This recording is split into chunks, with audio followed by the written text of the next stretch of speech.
Hello friends and family of YouTube. Well, I've had 2 days rest now. I just got back from a long trip.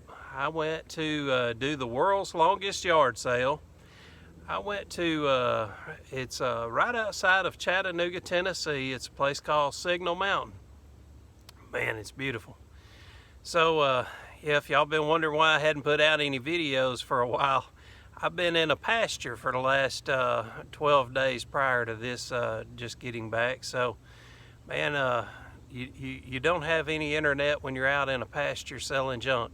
If y'all not familiar with the world's longest yard sale, it goes all the way from Gadsden, Alabama, all the way up to Canada, and I sell antiques and porch swings that I make, and a few other things. So anything that I can make $1 on and sell at this yard sale, I do it.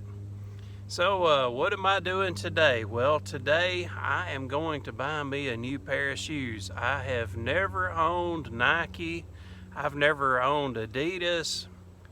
I don't even think I've ever owned Converse before. And anyway, let me show you the shoes that I've been currently wearing and let you know why I'm going to be getting some new shoes as well.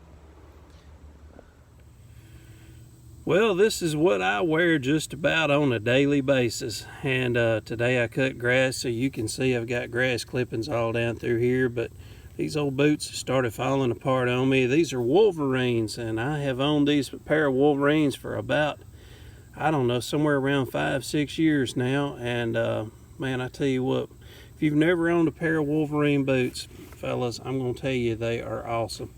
These are slip resistant, oil resistant, steel toe, and I got used to wearing these back when I worked at Frito-Lay, and man, we would have oil spills from those fryers and stuff. I could walk right through them with these Wolverines, and we had to wear steel toe because sometimes we were working with stuff that was very heavy and could fall on your feet.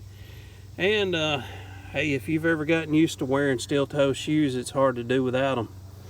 I bought these tennis shoes, I don't know, a couple of months ago at Walmart for 15 bucks. And they're starting to fall apart already. Toes coming off of them, and they're not very comfortable. But, you know, I just wanted to see what the tennis shoe life was all about again. It's been so long since I owned a pair of tennis shoes, so I thought I'd try it out, and I did.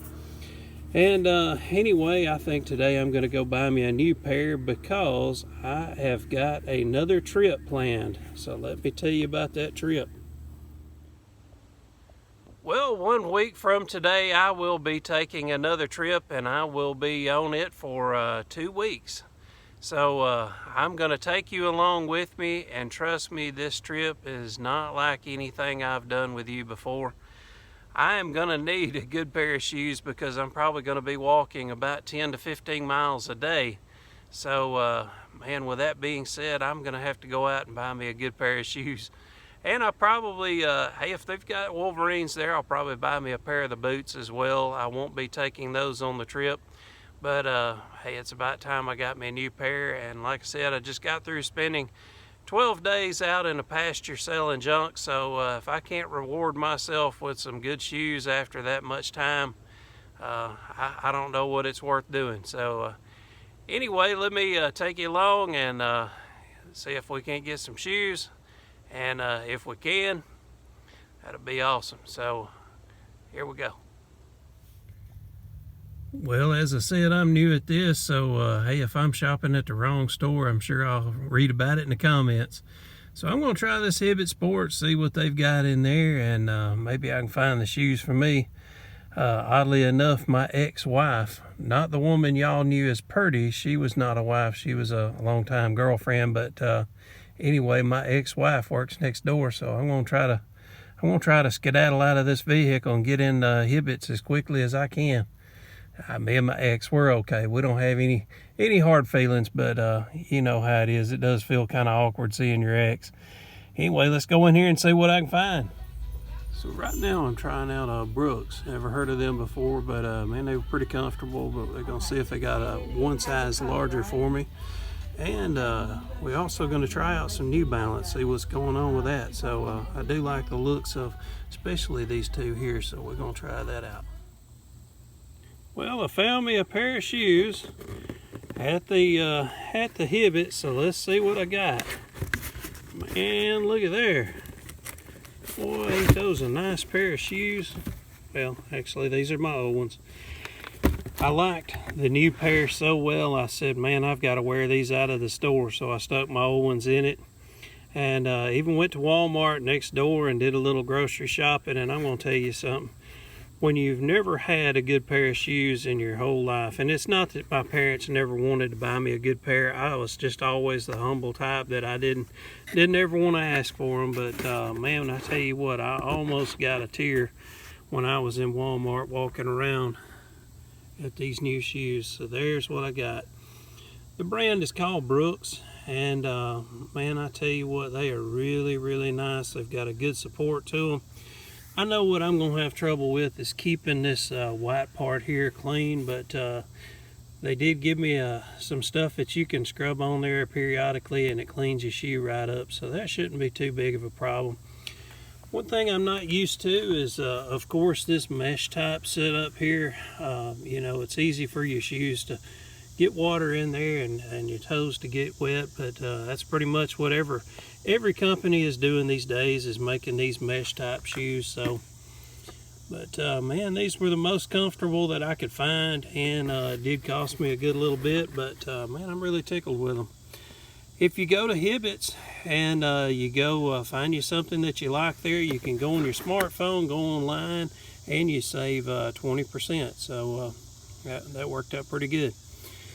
So anyway, let me show y'all some footage from the 127, the world's longest yard sale. Show you some junk buying, some junk selling, all that good stuff. So here you go. I have a micro light in front of me. Man, this thing keeps wiggling crazy. I don't know if this guy has this thing not balanced out right or what. But man, hopefully he can keep this thing under control. It seems like right now it's running smooth. Man, just all of a sudden this thing will start freaking out on him. Especially when he goes downhill. Whenever you go downhill and you get to wiggling in the back, like they refer to as fishtailing, generally that means you got too much weight in the back end of your trailer. So that would be my guess as to what he's got going on. Right now we're going uphill, and that's always fine, you know, especially if you're loaded incorrectly, like I stated. You can go uphill and everything will be fine. It's when you go downhill, that's when it starts getting a little wiggly on you. We're getting a little bit of side wind, but nothing like what should be pushing him around. He might be getting a little bit of crazy wind off of these 18-wheelers in front of us. Sometimes that is known to happen. So if you've never pulled a trailer before and you experience that, don't slam on the brakes, just ease off the gas, ease into the brakes gently, and hopefully it'll cool out. But if you slam on the brakes, it might be the worst thing you can do.